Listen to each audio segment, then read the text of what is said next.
everyone. I'm Dr. Carol Mabry of the Maine Cat Lab. Today's episode is about prison cats, orphan cats who are paired with people who are incarcerated for care and socialization before they're adopted. It turns out that prison animal programs have benefits beyond saving cats. So we'll look at what social scientists have discovered about the surprising benefits of prisoners, cats, and society in general. Most people are familiar with AAIs, Animal Assisted Intervention, programs that incorporate cats, dogs, and horses for physical or mental improvements for people who are hospitalized, in schools, or other therapeutic settings.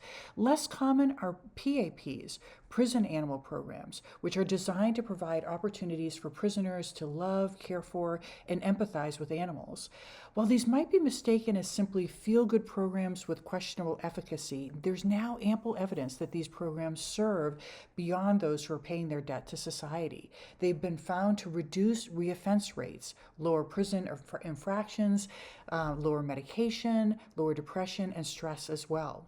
There's also a surprisingly diverse alliance of PAP advocates, from prisoner right advocates to wardens, criminal justice scholars, and animal welfare professionals. So prisoner caretakers earn the right to work in a cat adoption program with safeguards in place for animal welfare. Prison workers learn work readiness skills. They file observations of new cats' wellness, behavior, and adjustment. So daily activity, description of their behavior, improvements, concerns, or setbacks, such as Belle was somewhat fearful this morning, but came around after some petting. Eating seems to be on track. Or Galileo was crying this morning. I put him on the cot with me and he relaxed. These experiences and empathy mirror crucial human-to-human empathy skills. So like dog prison programs, assigning a cat to a group or single prisoner teaches patience, responsibility, and other soft life skills that are lacking in typical rehabilitation environments.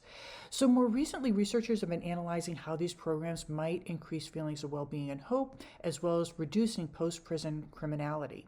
A recent national survey of prison staffers looked at 159 programs across 36 states, and they reported the following: that 80% reported increased inmate sense of pride and accomplishment, 85% increased inmate work ethic, 89% said the program humanizes and calms the facility, 93% increased inmate self-control, 95% reported increased inmate relationship and trust skills, and 100% reported reduced inmate stress levels.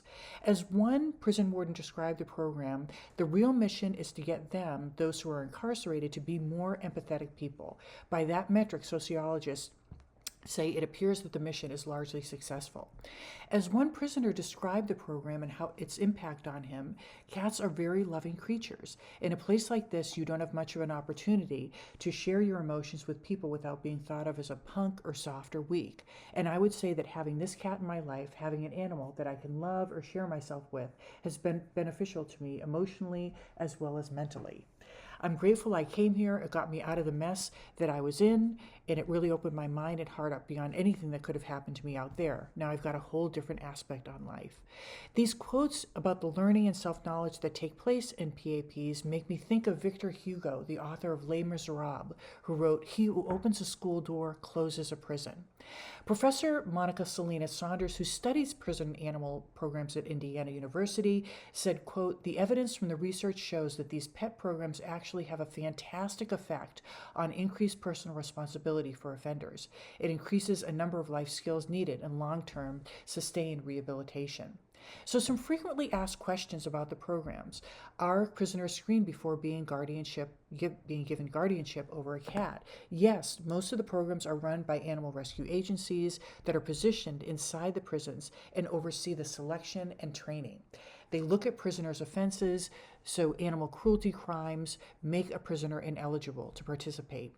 They also look at follow-up of how well behaved they've been since they've been incarcerated, and they interview them and review, after they're in the program, their capacity to interact successfully with the cats.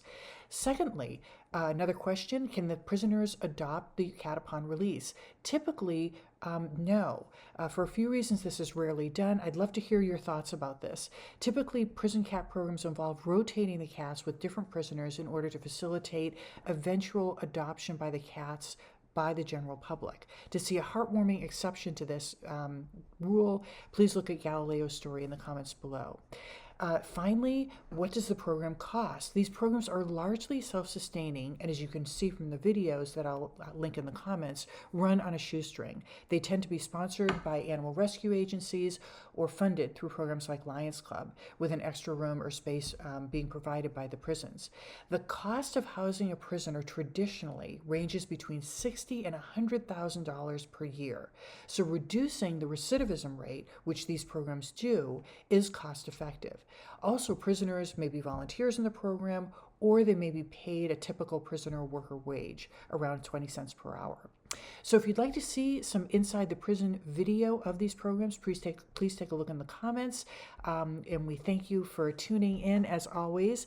That's all for this week's Maine Cat Lab Science Report. I hope you have a great week, everyone.